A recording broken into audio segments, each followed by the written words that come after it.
Hello friends, welcome to all. आप सभी का एक बार फिर से स्वागत है एग्जाम आइडिया 51 में।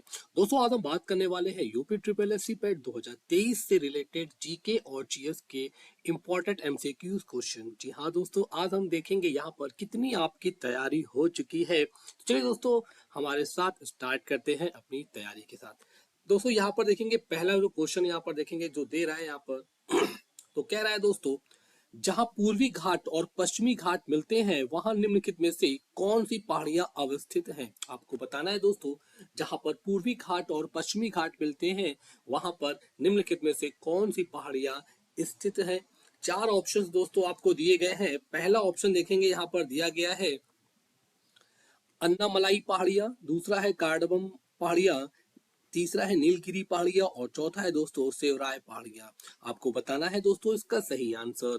आपको बता दें, पूर्वी घाट और पश्चिमी घाट जहां पर मिलते हैं वहां पर दोस्तों नीलगिरी पहाड़ियां स्थित होती हैं। ऑप्शन नंबर सी राइट हो जाएगा। क्लियर है यहाँ पर। दोस्तों आगे बढ़ते हैं। अगला प्रश्न है दोस्तों, 8 डिग्री चैनल निम्नलिखित में से किसको पृथक करता है। आपको बताना है जो 8 डिग्री चैनल है वो किन दो देशों को दोस्तों आपस में अलग कर देता है या फिर किसको अलग करता है, आपको ये बताना है। तो पहला ऑप्शन दिया गया है भारत और श्रीलंका से। ओके, भारत को श्रीलंका से अलग करता है। नेक्स्ट ऑप्शन दोस्तों, मिनिकॉय को मालदीव से। नेक्स्ट है अंडमान को निकोबार द्वीप समूह से। एंड लास्ट पॉइंट है दोस्तों इंदिरा पॉइंट को इंडोनेशिया से। और इसका सही दोस्तों आंसर हो जाएगा ऑप्शन नंबर बी, मिनिकॉय को मालदीव से। क्लियर है दोस्तों। आपको बता दें, जो अभी दोस्तों हमारे दोस्त हमारे चैनल पे नए हैं तो वो प्लीज जाके हमारे चैनल को सब्सक्राइब कर दें और बगल में लगे बेल आइकन को भी प्रेस कर दीजिएगा ताकि हमारे आने वाली नेक्स्ट वीडियो आप तक आसानी से पहुंच सके। दोस्तों आपको बता दें, इस हमारे एग्जाम एडेस 51 चैनल में आपको यूपी ट्रिपल एस सी के पेट से रिलेटेड जीके जीएस के इंपॉर्टेंट क्वेश्चंस और साथ में दोस्तों यूपी पुलिस से रिलेटेड जीके जीएस के इंपॉर्टेंट क्वेश्चंस आपको यहाँ पर मिलते रहेंगे। आगे बढ़ते हैं और अगला प्रश्न देखते हैं दोस्तों। अगला प्रश्न है, निम्नलिखित कथनों पर विचार कीजिए कि सही उत्तर चुनिए। देखो दोस्तों, पहला है चाय असम की मुख्य फसल है। दूसरा है कहवा तमिलनाडु की मुख्य फसल है। इसके बाद है तीसरा, आंध्र प्रदेश में विस्तृत पैमाने पर तंबाकू उगाई जाती है। नेक्स्ट है दोस्तों, जूट छत्तीसगढ़ की मुख्य फसल है। आपको बताना है ये चार जो बातें बोली गई हैं दोस्तों वो कितनी सही है, कौन कौन सी सही है, आपको ये चूज करना है। तो पहला, चाय असम की मुख्य फसल है, क्या ये सही है? ओके, चाय असम की मुख्य फसल है, ये बिल्कुल बात सही है। ओके, तो यहाँ पर दोस्तों पहला ऑप्शन तो राइट हो गया हमारा। तो यहाँ पर देखो हम डी ऑप्शन तो पहले काट देंगे। अब हमारे पास पहला पहला पहला तीनों ऑप्शन में पहला पहला ऑप्शन राइट जा रहा है। अब उसके बाद अगला देखते हैं।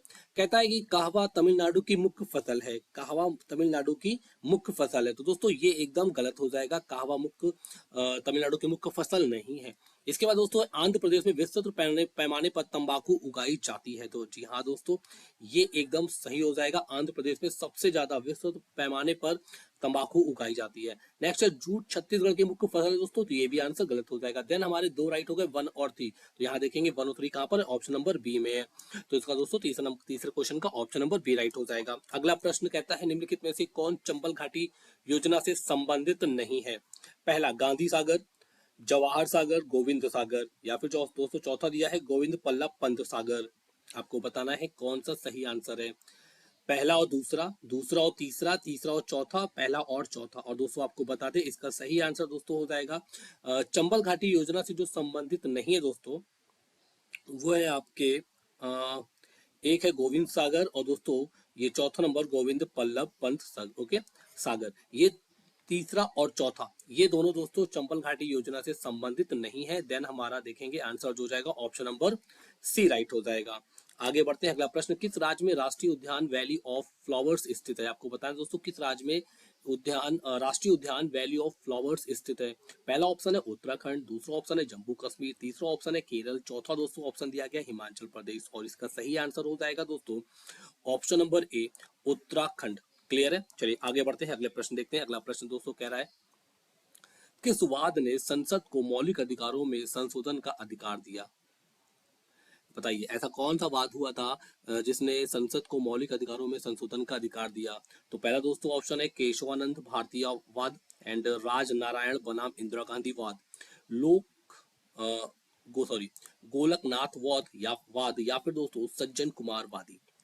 बताइए और इसका सही दोस्तों आंसर हो जाएगा केशवानंद भारतीवाद के कारण संसद को मौलिक अधिकारों में संशोधन का अधिकार दिया गया था। अगला प्रश्न दोस्तों, निम्न विधेयकों में से किस एक का भारतीय संसद के दोनों सदनों द्वारा अलग अलग विशेष बहुमत से पारित होना आवश्यक है?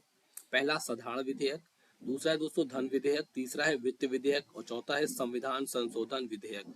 और इसका सही आंसर दोस्तों हो जाएगा ऑप्शन नंबर डी, संविधान संशोधन विधेयक। अगला प्रश्न है दोस्तों, संविधान के निर्वचन के बारे में विधि के सारवन प्रश्न से संबंधित वाद पर विचार करने के लिए उच्चतम न्यायालय के न्यायाधीशों की संख्या कम से कम कितनी होनी चाहिए? आपको दोस्तों बताना है संविधान के निर्वचन के बारे में विधि के सावरण प्रश्न से संबंधित वाद पर विचार करने के लिए जो उच्चतम न्यायालय होती है वहां पर न्यायाधीशों की कुल संख्या कितनी होनी चाहिए? तो पहला ऑप्शन दोस्तों कह रहा है 5, नेक्स्ट है 7, नेक्स्ट है 11 एंड लास्ट है 13। तो बताइए 5, 7, 11, 13 में कितनी संख्या होनी चाहिए? और इसका सही आंसर दोस्तों हो जाएगा ऑप्शन नंबर ए, 5 संख्या होनी चाहिए। अगला प्रश्न, राष्ट्रीय महिला आयोग किसके जरिए बनाया गया था?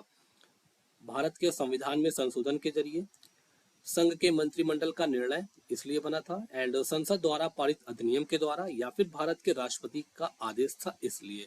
आपको बताना है राष्ट्रीय महिला आयोग किसके जरिए बनाया गया था? और इसका सही दोस्तों आंसर हो जाएगा संसद द्वारा पारित अधिनियम। Okay, option number C right हो जाएगा। संसद में एक अधिनियम पारित हुआ था राष्ट्रीय महिला आयोग के लिए। अगला प्रश्न, निम्नलिखित भाषाओं में से किस एक को भारत के संविधान की 8वीं अनुसूची में मान्यता नहीं दी गई है? अंग्रेजी, संस्कृत, उर्दू या फिर दोस्तों नेपाली। और इसका सही दोस्तों आंसर हो जाएगा अंग्रेजी, ऑप्शन नंबर ए राइट हो जाएगा। अगला प्रश्न, भारतीय संविधान के लिए अनुच्छेद में अनुसूचित जनजातियों के राष्ट्रीय आयोग का प्रावधान है। आपको बताना है भारतीय संविधान के लिए अनुच्छेद में अनुसूचित जनजातियों के लिए राष्ट्रीय आयोग का प्रावधान है अनुच्छेद 338 ए, अनुच्छेद 341, अनुच्छेद 16, अनुच्छेद 82। और इसका सही दोस्तों आंसर हो जाएगा ऑप्शन नंबर ए, अनुच्छेद 338 ए। अगला प्रश्न, निम्नलिखित में से कौन राष्ट्रीय विकास परिषद की रचना करते हैं? प्रधानमंत्री, अध्यक्ष वित्त आयोग एंड वित्त आयोग के अध्यक्ष, नेक्स्ट है दोस्तों संघीय मंत्रिमंडल के मंत्रीगण, या फिर दोस्तों राज्यों के मुख्यमंत्री। आपको बताना है इन 4 ऑप्शंस में से कौन कौन से सही है जो मिलकर दोस्तों राष्ट्रीय विकास परिषद की रचना करते हैं। और इसका सही दोस्तों आंसर हो जाएगा ऑप्शन नंबर बी। ओके, पहला, तीसरा और चौथा, मतलब कि प्रधानमंत्री, संघीय मंत्रिमंडल के मंत्रीगण और राज्यों के मुख्यमंत्री। वित्त आयोग का अध्यक्ष इसमें इसका कोई रोल नहीं होता है। क्लियर है? चलिए आगे बढ़ते हैं, अगला प्रश्न देखते हैं। क्योटो प्रोटोकॉल निम्न से संबंधित है। आपको बताना है दोस्तों क्योटो प्रोटोकॉल निम्न से संबंधित है, वायु प्रदूषण से, ग्रीन हाउस गैस से, जलवायु परिवर्तन से, या फिर दोस्तों जल प्रदूषण से। और इसका सही आंसर हो जाएगा जलवायु परिवर्तन से, ऑप्शन नंबर सी राइट हो जाएगा। अगला प्रश्न, पर्यावरण में ग्रीन हाउस प्रभाव में वृद्धि होती है कार्बन मोनोऑक्साइड के कारण, कार्बन डाइऑक्साइड के कारण, ऑक्सीजन के कारण, उपरोक्त में से कोई नहीं। और इसका सही दोस्तों आंसर हो जाएगा कार्बन डाइऑक्साइड के कारण। ओके, जब कार्बन डाइऑक्साइड हमारे पर्यावरण में ज्यादा फैल जाता है जिसके कारण हमारा ग्रीन हाउस प्रभावित होता है। अगला प्रश्न, भारत का सबसे महत्वपूर्ण खनिज युक्त रॉक तंत्र क्या है? धारवाड़ तंत्र, कडप्पा तंत्र, विद्या तंत्र, या फिर दोस्तों गोंडवाना तंत्र। और इसका सही दोस्तों आंसर हो जाएगा धारवाड़ तंत्र। ओके, अगला प्रश्न, भारत के प्रादेशिक जल क्षेत्र का विस्तार है तट से 3 समुद्री मील तक, तट से 12 समुद्री मील तक, तट से 24 समुद्री मील तक, या फिर दोस्तों तट से 6 समुद्री मील तक। और इसका सही आंसर हो जाएगा ऑप्शन नंबर बी, तट से 12 समुद्री मील तक। अगला प्रश्न, नंदा देवी स्थित है नेपाल में, सिक्किम में, उत्तराखंड में, हिमाचल प्रदेश में। और इसका दोस्तों सही आंसर है उत्तराखंड में, याद रखिएगा नंदा देवी उत्तराखंड में स्थित है। अगला प्रश्न, नर्मदा एवं ताप्ती नदियों के मध्य स्थित है राजमहल पहाड़ियां, सतपुड़ा श्रेणियां, अरावली पहाड़ियां, या फिर दोस्तों विंध्य पर्वत। और इसका सही दोस्तों आंसर हो जाएगा सतपुड़ा श्रेणियां। अगला प्रश्न, देश के किस प्रदेश में सबसे अधिक जिले हैं? महाराष्ट्र, उत्तर प्रदेश, मध्य प्रदेश, या फिर दोस्तों तमिलनाडु। और आपको बता दें दोस्तों देश का एक ऐसा प्रदेश है जहां पर सबसे अधिक जिले हैं दोस्तों, जो सेंट्रल में गवर्नमेंट बनाने में सबसे ज्यादा इंपॉर्टेंट रोल निभाता है, उसका नाम है दोस्तों उत्तर प्रदेश। Okay, UP. अगला प्रश्न, पीर पंजाल श्रेणी पाई जाती है उत्तराखंड में, जम्मू एंड कश्मीर में, पंजाब में या फिर दोस्तों अरुणाचल प्रदेश में। और इसका सही दोस्तों आंसर हो जाएगा जम्मू एंड कश्मीर में पाई जाती है पीर पंजाल श्रेणियां। अगला प्रश्न, भारत के किस द्वीप का उद्गम ज्वालामुखी है? कार निकोबार, उत्तरी अंडमान, लिटिल निकोबार या फिर दोस्तों बैरन। और इसका सही आंसर दोस्तों हो जाएगा ऑप्शन नंबर डी बैरन। ओके, याद रखिएगा बैरन जो है वो ज्वालामुखी का उद्गम है।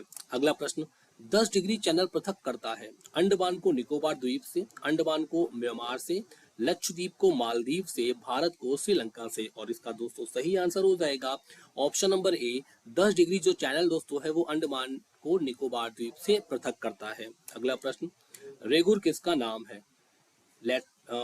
लैटेराइट मिट्टी का, जलोढ़ मिट्टी का, ऊषर मिट्टी का या फिर दोस्तों काली मिट्टी का। और इसका सही आंसर हो जाएगा काली मिट्टी का, ऑप्शन नंबर डी राइट हो जाएगा। तो कि काली मिट्टी को रेगुर मिट्टी भी कहा जाता है। अगला प्रश्न, सुंदरबन डेल्टा का निर्माण करने वाली नदियां हैं गंगा और झेलम, सिंधु और झेलम, गंगा और सिंधु, गंगा और ब्रह्मपुत्र। और इसका सही आंसर हो जाएगा गंगा और ब्रह्मपुत्र के द्वारा सुंदरबन डेल्टा का निर्माण होता है। अगला प्रश्न, निम्नलिखित में से सबसे प्राचीन पर्वत श्रृंखला कौन सी है? विंध्य पर्वत, सतपुड़ा, अरावली या फिर दोस्तों हिमालय। और इसका दोस्तों सही आंसर हो जाएगा Aravalli, option number C right हो जाएगा। अगला प्रश्न, भारत में सबसे कम वर्षा वाला स्थान है बीकानेर, जैसलमेर, चिरापूंजी या फिर दोस्तों ले। और इसका राइट आंसर हो जाएगा ले, याद रखिएगा ले में सबसे कम वर्षा होती है। अगला प्रश्न, निम्न में से कौन सा एक भारत की सबसे पुरानी तेल शोधक इकाई है? कोयली, मथुरा, डिगबोई, हल्दिया। और दोस्तों सही आंसर हो जाएगा Digboi, option number C right हो जाएगा। अगला प्रश्न, गोविंद बल्लभ सागर स्थित है उड़ीसा में, बिहार में, उत्तर प्रदेश में या फिर उत्तराखंड में। और एज राइट आंसर दोस्तों उत्तर प्रदेश में। अगला प्रश्न, भारत में श्वेत क्रांति के जनक किसे कहा जाता है? डॉक्टर हरगोविंद खुराना को, डॉक्टर वर्गीस कुरियन को, डॉक्टर होमी भाभा को या फिर डॉक्टर राजेंद्र प्रसाद को। और दोस्तों राइट आंसर हो जाएगा डॉक्टर वर्गीस कुरियन को। क्लियर दोस्तों हो गया? तो फिलहाल आई होप आपको क्लास दोस्तों अच्छी लगी होगी, क्योंकि आज हमने बात किया है यूपी ट्रिपल एससी से रिलेटेड इंपॉर्टेंट क्वेश्चन जो कि हमारे जीके जीएस के कई बार एग्जाम में पूछे गए हैं दोस्तों।